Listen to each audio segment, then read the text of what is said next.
إن الله وملائكته يصلون على النبي يا أيها الذين آمنوا صلوا عليه وسلموا تسليما. صلى الله عليه وسلم. ازيكم يا بناتي، ازيكم يا اخواتي، يا رب تكونوا بخير. كل سنة وانتم طيبين.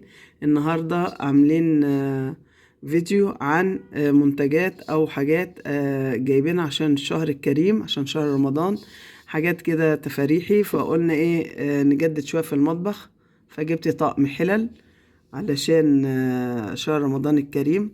اول حاجة هوريكم الشكل الحلل اللي معايا. اول حاجة اللي هو الطقم المغربي ده. الطقم ده جميل قوي. شوفوا شكله الاول وهو كده. ده بيتباع ممكن بالحلة وممكن يتباع بالثلاث حلل، بيبقى طقم. ده انا جايبه منه الحلتين دول، الحلة دي والحلة دي. دي كبيرة، شايفين الوانها وشايفين جمالها ورسمها. حقيقي جميلة ومش خسارة فيها الفلوس والله. وجبت منها الصغيرة دي. دي ممكن تعملي فيها طاجن بامية، دي ممكن تعملي فيها صينية بطاطس أو رز معمر كبيرة. ده القلب بتاعها من جوه، ده الشكل بتاعها من جوه. تبارك الرحمن. وده الغطا بتاعها، ده الشكل كده بتاعها زي ما انتم شايفين كده وجمالها. ده الحجم الصغير منها وده الحجم الكبير. أوريكم القلب بتاعها برضو من جوه. بسم الله الرحمن الرحيم. شايفين؟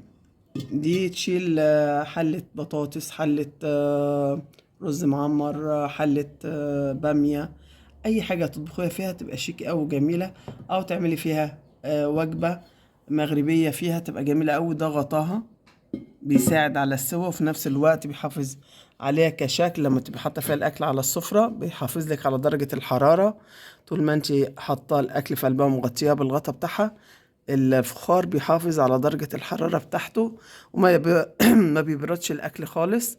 فممكن انت لو هتعمليه عشان احنا يعني فينا لسه الشتاء، لسه الشتاء ممشيش ورمضان داخل علينا، كل سنة وانتم طيبين.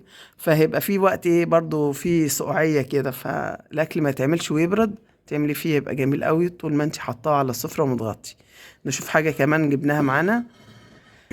في مثلا معانا البلاص ده. ده شكل جميل قوي.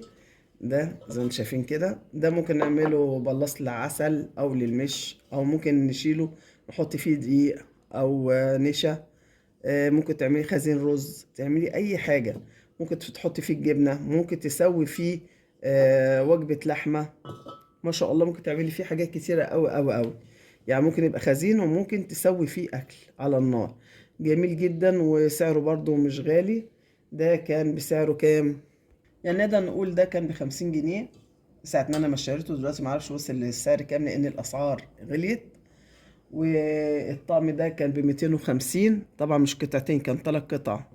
فكان حوالي 250 او اكتر، مش فاكر السعر لاني بقالي فتره جايباه بصراحه وكنت راكناه، فقلت اطلعه عشان شهر رمضان وكده. لكن ده اللي فاكراه كان تقريبا ب50 جنيه. بس الاسعار خدوا بالكم، الاسعار غليت عشان ما ترجعوش تقولوا ايه الاسعار دي غير اللي شفناه في بيت المنى. دي اسعار غير اللي انا قلت عليه. وجبت من هناك الكنكه والفنجال دول عشان القهوه. القهوه في الفخار بتبقى هايله أوي وجميله. دي بتبقى تحت دي كده، بتعملي فيها القهوة طبيعي جدا. وبعد ما بتخلصي القهوة بتحطيها على نار هادية وبتستوي مع نفسها. وأول ما تستوي وتفور، بدل ما تفور وتنزل، الفتحة دي بتساعد إنها تنزل هنا، بتملالك الكوباية بتاعتك بدون أي تعب. وبينزل القهوة مظبوطة وليها وش.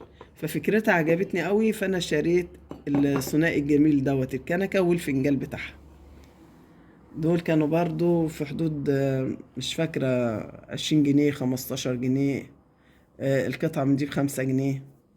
ودي برضو قطعة ب5 جنيه، جبتها من عنده. ديت عبارة عن شمعدان، بتحط شمعة هنا كده معمولة من الفخار. بصوا الحاجات دي أنا جايباها مركونة بس عشان كنت وقت بعزل من مكان لمكان وكده، فالحاجة بقالها كتير عندي، وأنا نقلة بقالي 8 شهور أو 9 شهور. فالأسعار معلش راحت مني شوية، وكده كده الأسعار عليت فمعلش بقى. فجبت ايه تاني؟ جبت طقم الحلل ده، حلو قوي وعملي. بصوا العمق بتاعه، تقدري تعملي فيه طاجن لحمة، طاجن بامية، طاجن خضار مشكل، يخني اللي هما بيقولوا عليه، رز معمر. وده الغطا بتاعه، وزي ما بقول لكم كده الغطا بيساعد على احتفاظ السخونية بتاعة الأكل مدة طويلة. وطبعا لما تبقى حاطاه على السفرة لازم تبقى حاطة تحتيه ستاند، علشان الفخار ما يفرقعش ولا الإزاز يفرقع من السخونية. ده كان 3 قطع برضو. ادي القطعة التانية، دي القطعة التانية أصغر منها. بس الحاجة لسه بالترابة فيها، لسه ما اتغسلتش ولا اتعمل فيها حاجة. الطقم ده أنا كنت جايباه فرحانة بيه جدا. الطقم ده كان بكام؟ ب150 تقريبا، كان ب150. 3 قطع، دي القطعة الوسط ودي الصغيرة ودي الكبيرة. دي كبيرة، بصوا غويطة وجميلة ازاي، تشيل يعني أكل عزومة ما شاء الله. طب فين غطاه؟ غطاه حتى تلاقي في صوتي فيه زعل شوية، لأني يعني محافظة عليهم من هم عند الراجل، واشتريتهم وخدت لهم توك توك مخصوص وروحتهم البيت وشلتهم وحافظت عليهم، وانا بنقل من مكان لمكان وبعزل من بيت لبيت، وكسر حالا وانا جاي اصوره، تخيل. كسر مني. ونون بقى غطا اللي هو الكبير، فزعلت عشانه قوي. الطقم ده كان 3 قطع، ده ب150 جنيه، فاهمني؟ فانا يعني الحاجات دي عايزه حذر حذر حذر. ده وقع مني ازاي؟ والله هو نصيبه، لان كان لازق فكره الغطا دي كانت لازقه في ارضيه الحله مشفه دي، ولا اللي هي الصغيره من تحت. فانا بقول هو تقيل ليه، فبلحظه ما انا بشوف هو تقيل ليه اتلته وقع في الارض.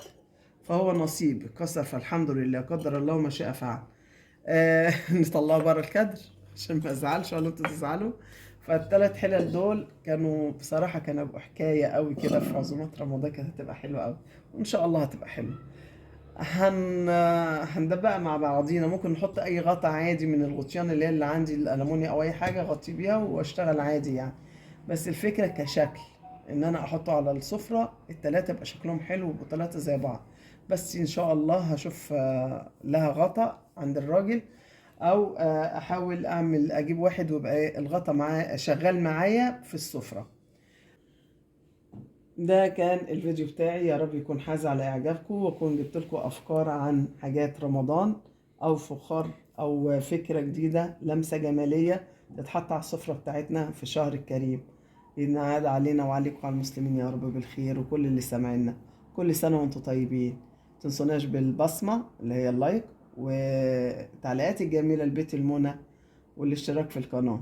اشوف وشكم بخير، كل سنة وانتم طيبين. السلام عليكم ورحمة الله وبركاته.